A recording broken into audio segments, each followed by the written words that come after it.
Feesbuukii keenya namootaan yeroo dheeraadhaaf nu jala jiran faayidaa tokko malee kan sheeriif illee namaan goone hedduu jiranii ammoo nuti aad fireen of jala baafnee nama biraa akkaataa itti galchinu isinitti agarsiisaan isiniin jedha. Namoota yeroo dheeraa asirra turanii jiranu kan online irraa badanii jiranu garuu lakkoofsa keessa galanii nu jalatti baay'inni namaa ni mul'ata. Garuu namni kun hundi jiraatus namootaan online irra hin jirre yookaan namootaan Facebook fayyadamaa hin jirre waan ta'eef nama kana immoo adda baafne waan hin beekneef amma dura amma immoo appilikeeshina tokko fayyadamnee appilikeeshina sanaan nama meeqatu nu jala jira kan online irra hin jirre nama sana adda baafattanii akkatti of jala baaftanuun isinitti agarsiisaan isiniin jedha buleewwan kiyya. Kanaaf kan kana wal fakkaatu isinitti maatii aga xumura qophii kiyyaatti nafaana turaan affeerraa kiyyaa viidiyoo kana waliif illee sheerii godhaan isiniin jedha buleewwan kiyyaa. Warroonni haaraan dhuftan akkuma dura irratti jedhe laayik sheer gochuudhaan jalqabaan isiniin jedha waan isiniif hin galle immoo koomentii jalatti nagaafadhaan isiniin jedha waliin iyyuu gara barnootaa dabarraa turtii gaarii nafaana turaan isiniin. Abiyya rabbaa maalaka fakkaatu mukayyafaa jiru yoo gadee hammaatu mana duwwaatti naanan gama jabaatu dubartoota keenya ulfata ugaatu daa'imanii bulmaa. Assalamu alaikum warahmatullahi wabarakatuh. Kabajamtoota jaallatamtoota ilmaan Oromoo idil addunyaa irratti argamtan akkam jirtu nagaa keessanii nagaa rabbi alhamdulillah isinis baga nagaa taatanii baga saa kana keessanii rabbi walitti deebisee isiniin jedha buleewwan kiyyaa. Egaa deebi'ee dhufeetan jiraan isiniin jedha anaa dhufu isinis baga nagaa eegdanii isiniin jechuu barbaada. Har'a wanta isinii qabadhee dhufe egaa akkuma beekamu waa'ee appilikeeshiniitii kanaan irratti xiyyeeffadhu akkuma isin beektanus yaadachiisu illee hin barbaadu. Namoonni haaraan dhuftan yoo jiraattan gara chaanaalii kootii illee Rashaad Bika jedhu subscribe like godhaati maatii keenyatti dabalamaan isiniin jedha. Namoonni haga yoona TikTokii kan kollee follow like illee hin goone akka follow like gootanii illee na jajjabeessan asumaan illee gara YouTube chaanaalii kootii illee deemtanii akka subscribe like illee naaf gootanu kabajaaf jaalala isin gaafadhaan isiniin jedha. Guyyaarraa wanna isiniif qabadhee dhufee namoonni gaaffii na gaafattan ni jirtanii Feesbuukii keenya namootaan yeroo dheeraadhaaf nu jala jiran faayidaa tokko malee kan sheeriif illee namaan goone hedduu jiranii ammoo nuti aad friendii warra nutti ergatee jiru hedduudha. Namoonni 5,000 illee guunne namni sin jala jiru kun yeroo dheeraadhaaf kan online irraa badee jiru jechuudha. Kan online irraa badee jiru sana akka eentu jira eentu jiru adda baafne of jala baafne nama biraa akkaataa itti galchinu isinitti agarsiisaan isiniin jedha. Namoota yeroo dheeraa asirra turanii jiranu kan online irraa badanii jiranu garuu lakkoofsa keessa galanii nu jalatti baay'inni namaa ni mul'ata.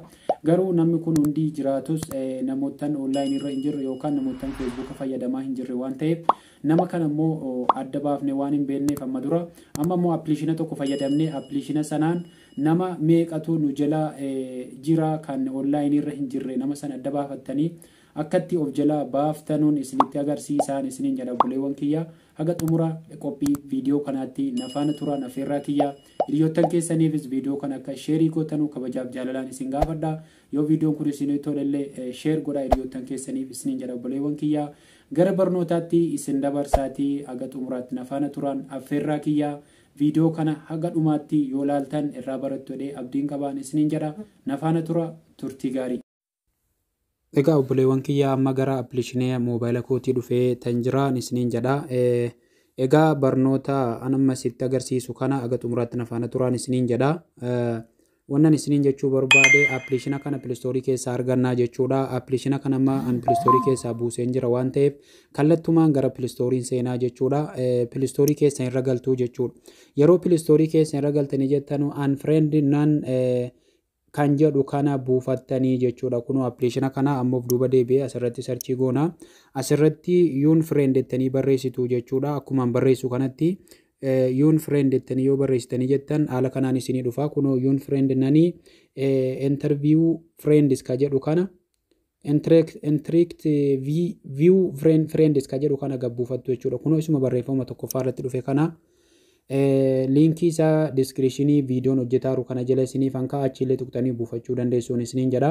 Sana booda kallattiidhaan ani open godheetan seenaa isin immoo imeelii paaswordii keessan kan feesbuukii itti galchitu jechuudha. Fakkeenyaaf open godheetan seenaa yeroon seenee jedhee haala kanaan dhufa.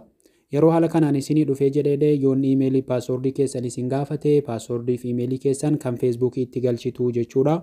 Anamma waan amma dura itti naqee jiruuf kunoo haala kanaan naa baasee fireendii feesbuukaa namoota na jala jiranuu nama meeqa namni ana jala jiru kan interneetarra hin jirre yookaan kan online irra fayyadamaa hin jirre feesbuukii nama 1355 jechuudha. Kunoo akkuma argaa jirtani kun feesbuuka kooti. Nama 1355 online irra hin jiranuu jechuudha. Kanaafiyyuu namootan kana of jalaa baasuudhaaf jalqaba no kajettu kana garuu kudnaa jechuudha barreeffama kana interactive kana dhiifnee isuma no gubbaadhuma kanarra jiru gattuqtuu jechuudha. Enna gattuqtanii kaatanii jettanu kan inni nuti of jalaa baasuu dandeenyu nama 40 jechuudha. Kunoo yeroo isin first yeroo amma raayitii itti godhu kunoo haga nama 40tti isumatu bakkatti raayitii itti godhama fakkeenyaaf nama 40 fakkeenyaaf yeroo nasi raayitii itti godhu haga nama 40 kunoo raayitii itti godhee jira jechuudha. Nama 40 baasuu dandeessu kunoo amma yeroo kanatti isinii fidee jedhee haala kanaan barreeffama diimaa kana rukuttan I am okay sa jedhu kana isa rukunnaa jechuudha. Yeroo isa rukunnee jenneen keessaa baanaa jechuudha. Kana booda inni ofiisaatiif iyyuu sarchii godhe yeroo 40 kana nu jalaa baasee jedhee amma 39 40 irraa akkasumatti qannasaa deemaa jechuudha. Kunoo 38 baasuu jira jechuudha. Najjaash maqaa namootaan baasaa jiru Ahmad ofuma isaatiif fidee argisiisaa akkuma argaa jirtan jechuudha. Yeroonni kana baasee fixee jedhee dagaa maal gootanii yeroonni kana baasee fixee jedhee dhuftaniitiyyi ammas akkuma silaa kanatti inni yeroo 40 fixee jedhee amma 35 ga'ee jira. Dhuftanii asitti itti rukutattuu jechuudha. Dhuftanii nama 40 of jalaa baaftuu jechuudha. Yoo feetan egaa namootan biraadhaa ad friendii deebisuu fi dandeessu namootan friendii isin gaafatanii jiranu yoo bakki guutee jiraate kun akkanuma nu jala taa'aa jiru waan irra hin jirreef waan nun fayyanneef namootan haala kanaan of jalaa baasuu dandeenyaan isiniin jedha. Egaa barnoonni qabadhee dhufe kana fakkaata. Aappii sanas kunoo pilistoorii keessaa argattu waan ta'eef pilistoorii keessaa deemtanii sarchii gootanii gadi buufachuu dandeessu. Video kana hiriyoottan keessaniif sheerii godhaa. Warri na gaafattanis gaaffiin keessan isinii deebi'ee abdiin qabaan isiniin jedha. Waan na dhaggeeffattaniif galatooma turtii gaarii haga barnoota biraatiin walitti deebinu. Assalaamu alaikum warahmatullaahi wabarakaatu. أبي ربا ما لك فكاتو مكيف أجرو يوغري هماتو من دواتينا ننقم جباتو دبرتو تكينيا والفروقاتو دائما نيبول ما عدد سكاتو guuramtee hidhamtee gubattee dhamaatu bishaaniif midhaan yoo gariin qabdu waan nyaattu haadhaa fi sabiyyee harma gogaa hootu lubbuun daa'immanii meeqaatamaa baatu zulmiin hangana ulfaatu nurraa fuudhi yaa ilaahi tika keetiin har'a geenye yaa rabbi alhamdulillaahi ittan deddeebi'aa namuu dhaga'u